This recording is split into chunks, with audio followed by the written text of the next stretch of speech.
sobre fora da caridade não há salvação. Primeiro eu gostaria de falar que o farol da doutrina espírita é o Evangelho de Jesus. E o Evangelho, há uma passagem no Evangelho onde perguntaram ao mestre: Mestre, qual é a lei fundamental? E ele disse: a lei fundamental é amar a Deus sobre todas as coisas e ao próximo como a ti mesmo. E não tem como amarmos a Deus sem amar ao próximo, não tem como amarmos ao próximo sem amarmos a Deus. E quando nós exercitamos o amor, o que Jesus quis dizer? Na realidade, que se conseguirmos praticar o amor a Deus, o amor ao próximo, nós estaremos praticando a caridade, e dentro desse sentido, deste conceito, estão compreendidas todas as leis de Deus, que contém todo o ensinamento de Jesus. Jesus é, portanto, o maior exemplo. Ele pode-se dizer é a caridade em pessoa. E o que é, na realidade, a salvação? A salvação é o bem-estar pleno, absoluto, a paz, a tranquilidade da nossa consciência, a nossa sensação de bem-estar, de proximidade com Deus, de proximidade com Jesus. E como nós podemos estar próximos de Jesus? O que nos aproxima de Deus? O que nos aproxima desta salvação? É justamente a caridade. Aí poderíamos pensar: poxa, mas a caridade eu vou ter que ficar doando o tempo inteiro, doar tudo que eu tenho? Na realidade, existem várias formas de nós nos doarmos. Tem a caridade material, sim, que é aquela em que nós podemos doar um pão, doar uma roupa, doar um valor em dinheiro, mas tem também uma caridade que está ao alcance de todas as pessoas, independente da sua condição material, independente da sua condição física, do seu credo, independente da nossa posição na vida, que é justamente a caridade do amor. O que é a caridade, então? A caridade nada mais é do que nós exercitarmos o amor, do que nós praticarmos com humildade, o respeito ao próximo, a compreensão, às vezes ouvir. Se nós soubermos ouvir, nós praticamos a caridade. A caridade, ela é, por exemplo, a gente respeitar, a gente se colocar no lugar do outro, e ela começa dentro da nossa casa. Por exemplo, quantos de nós, e eu me incluo porque eu estou falando aqui com vocês, mas eu também estou, ao mesmo tempo que eu falo, refletindo e buscando em mim uma transformação para que eu possa colocar em prática a caridade, que é um exercício diário. Começa na nossa casa. Quantas vezes a gente se vê colocando uma ideia sendo mais importante do que a pessoa?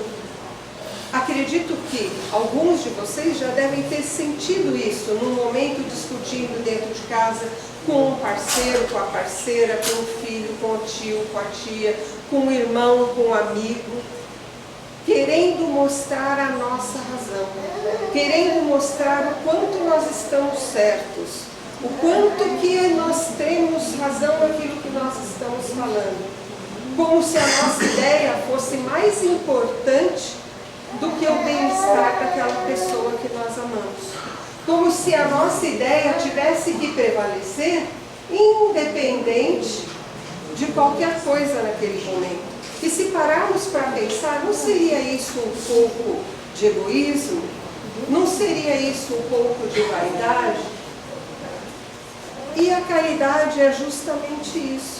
É nós trabalharmos a nossa vaidade, é termos a humildade de olharmos para nós mesmos, percebermos as nossas dificuldades, percebermos os nossos impulsos, percebermos a nossa vaidade e procurarmos levar em conta o outro, respeitando, aceitando, compreendendo, tolerando, ouvindo, considerando esse outro, que são pessoas que a gente quer tanto bem, um filho, um pai, um marido, um amigo, o próximo,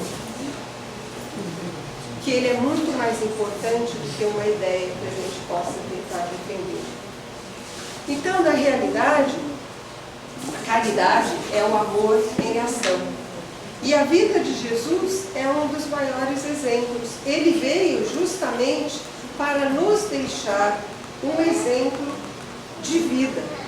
E na medida em que a gente possa praticar, aí vamos dizer, poxa vida, mas com Jesus, mas todos nós estamos neste mundo para evoluir.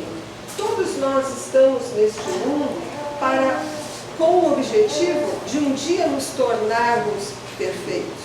Não sei quantas vidas, não sei quantos séculos, mas temos que começar um dia. E por que não começarmos agora? Este é o convite da nossa existência. Este é o convite que Jesus faz para a nossa vida, para que a gente possa ter a humildade de olhar para nós mesmos, percebermos a nossa dificuldade e trabalharmos na direção de promovermos uma reforma íntima, na direção de podermos praticar a caridade.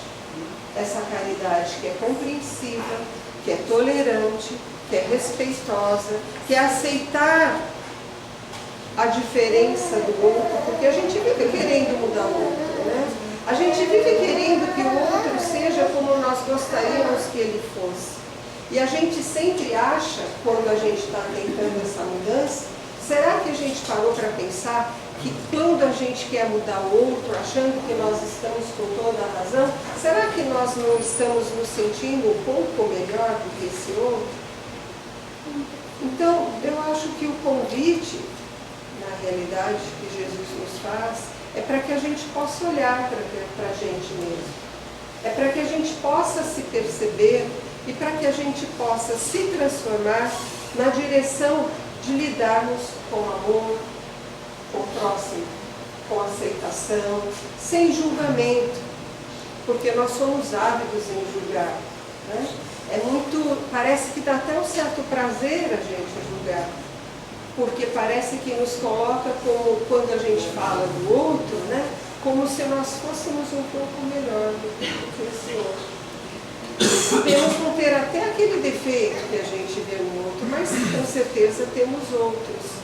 Então, eu acho que o grande convite que fica é esse. Tem uma história que fala do seguinte: um grupo de crianças, várias crianças numa escola, receberam uma tarefa. Todas elas receberam um balão. E nesse balão, pediram para que cada uma escrevesse seu nome. Aí escreveram, e aí numa sala grande, juntaram todos os balões com os nomes das respectivas crianças e pediram para cada criança encontrar o seu balão. Foi um tumulto, uma gritaria, uma agitação, toda criança querendo pegar seu balão, e a ideia era que em 5 minutos cada criança tivesse que estar com o seu balão. Era um desafio e elas seriam premiadas. E cada um queria receber seu prêmio. Então foi aquele tumulto danado. Passaram-se os 5 minutos e ninguém conseguiu ter o seu balão, porque foi uma algazarra. Aí resolveram mudar a instrução. De novo colocaram todos os balões na sala, chamaram as crianças, e aí então falaram para as crianças: agora, cada um vai pegar um balão.